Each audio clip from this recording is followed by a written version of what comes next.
Corona की वजह से गुलबर्गा में तीसरी मौत वाक़ई हुई है। मुतवफ़्फ़ी की शिनाख्त P205 की हैसियत से की गई है।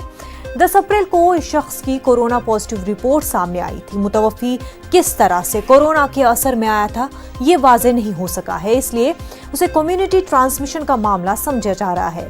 7 दिनों के अंदर गुलबर्गा में कोरोना से ये दूसरी हलाकत है।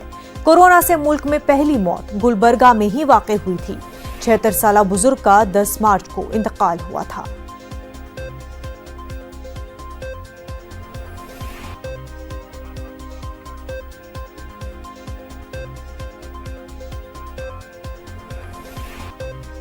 रियासत महाराष्ट्र कोरोना वायरस से सबसे ज्यादा मुतासिर है। महाराष्ट्र में कोरोना पॉजिटिव मरीजों की तादाद 2300 से तजावुज कर गई है।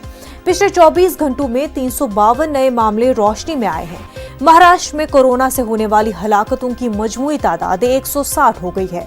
मुल्क की इक़्तिसादी राजधानी मुंबई में 101 अफराद कोरोना वायरस का शिकार हो चुके हैं।